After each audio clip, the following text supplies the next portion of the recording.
É isso aí, meu irmão, minha irmã, você que está conosco aqui na Conexão Viva, rádio que nos mantém conectados ao Senhor. Agora são exatamente 7 horas e 5 minutos, manhã do dia 4 de novembro de 2025, terça-feira, por que não dizer terçou? E você que nos acompanha através da nossa rádio Conexão Viva, agora você também passa a nos acompanhar através da nossa rede social, o Facebook, logo em seguida, canal Conectado ao Sagrado, e também pela página da Segunda Igreja do Nazareno, em Itajaí, Santa Catarina. E é isso mesmo, nós estamos na cidade de Itajaí, litoral norte do estado de Santa Catarina, sul do Brasil. Deus abençoe, queridos, graça e paz. E nesse momento nós vamos falar com esse Deus glorioso, Deus Criador dos céus e da terra, porque nós sabemos que a misericórdia desse Deus glorioso é a causa de nós não sermos consumidos, e ela renova-se a cada manhã. E ela renovou-se nesse dia sobre a minha vida e sobre a sua vida, em nome de Jesus. Senhor Deus Santo, vivo, poderoso, Deus Criador dos céus e da terra, Deus, muito obrigado, Pai. Obrigado pelo descanso da noite, obrigado pelo repouso do corpo, obrigado por mais um dia de vida. A Ti toda a honra, toda a glória e todo louvor, Deus glorioso. Seja feita a Sua vontade, assim na terra como no céu. Deus, muito obrigado, Pai.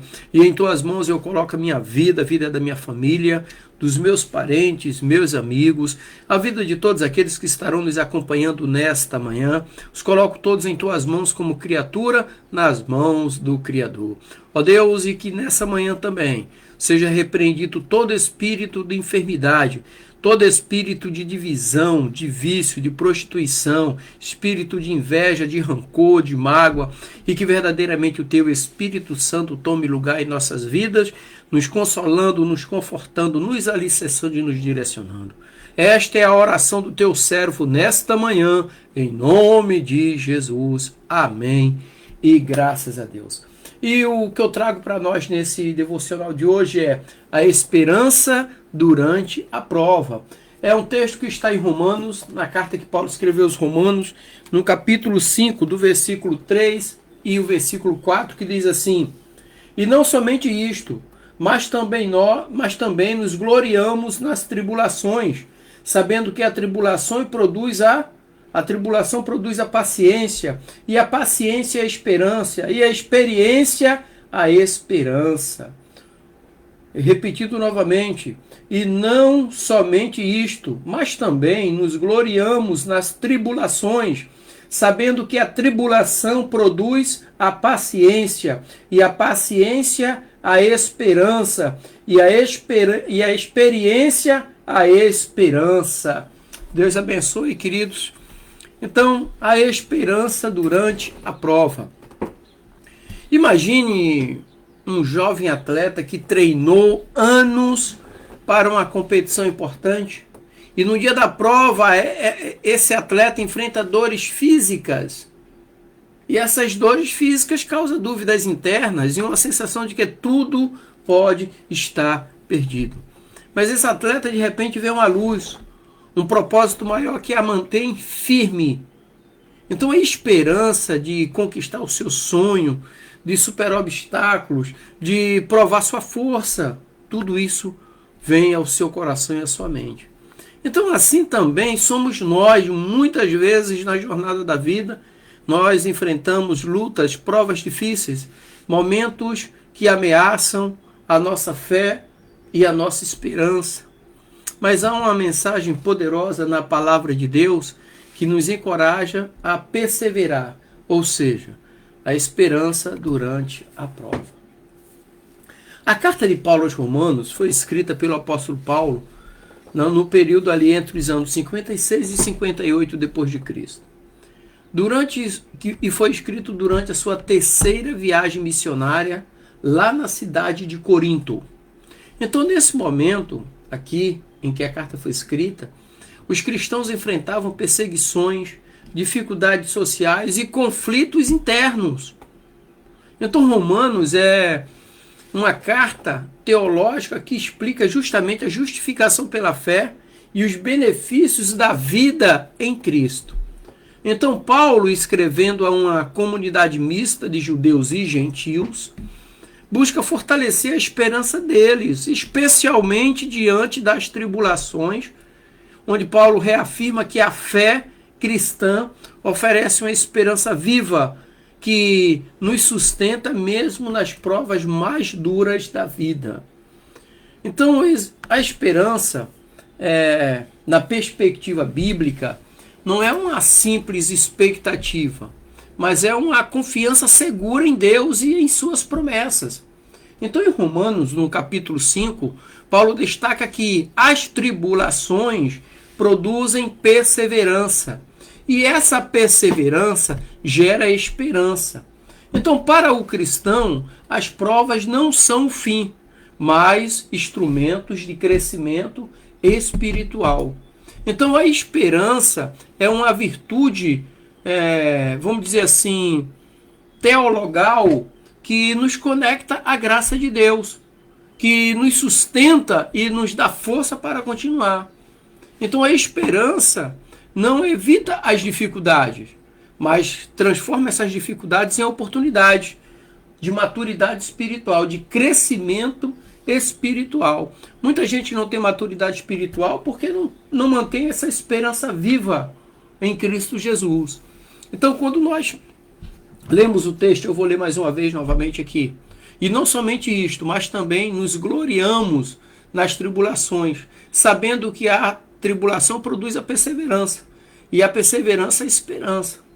Então, a frase, vamos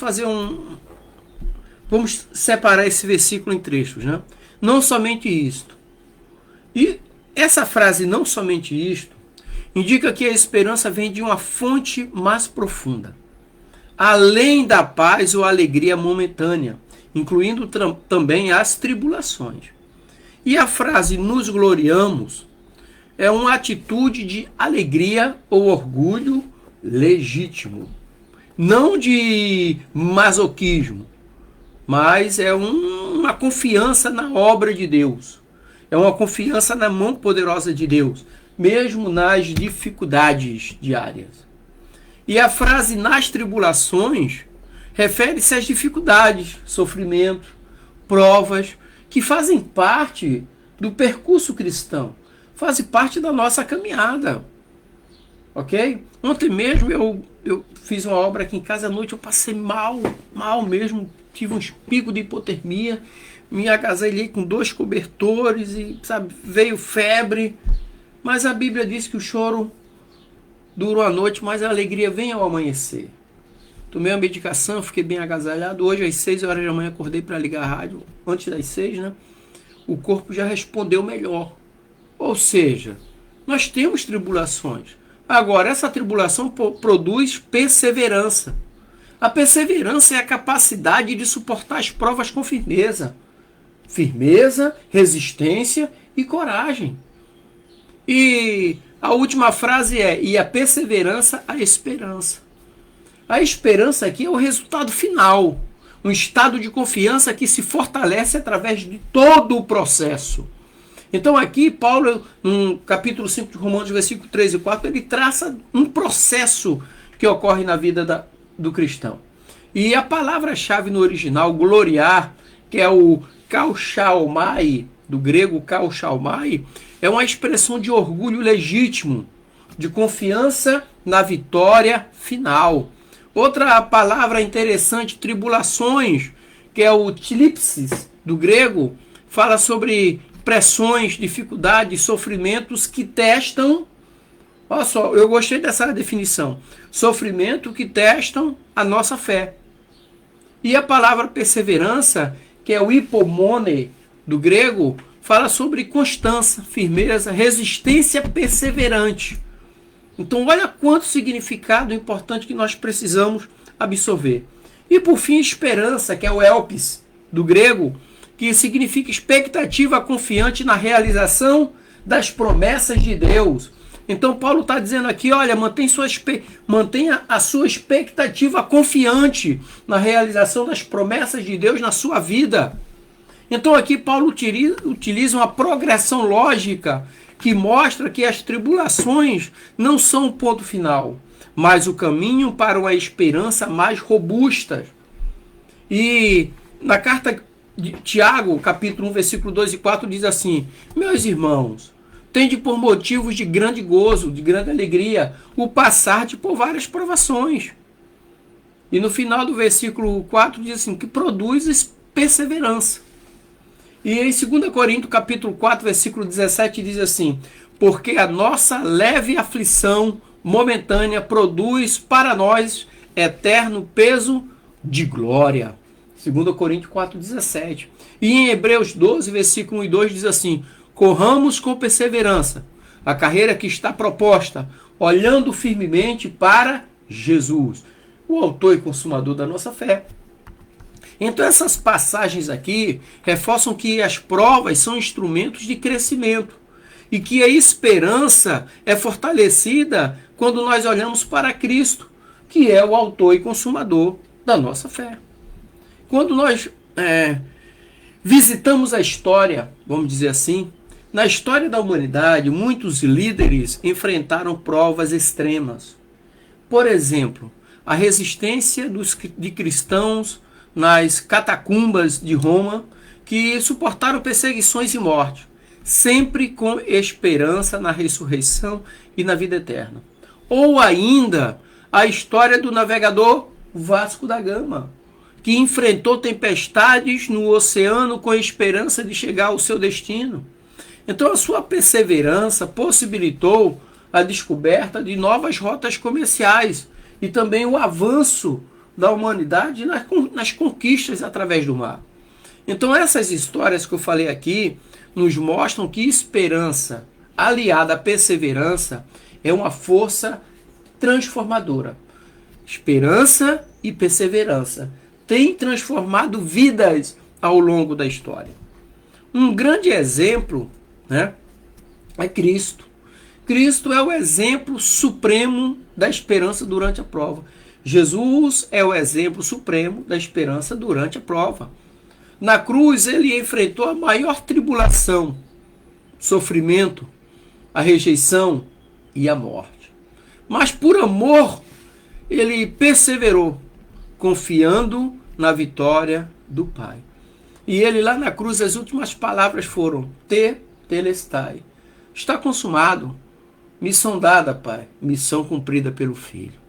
Então a sua ressurreição é a ressurreição de Jesus Cristo, é a nossa esperança definitiva.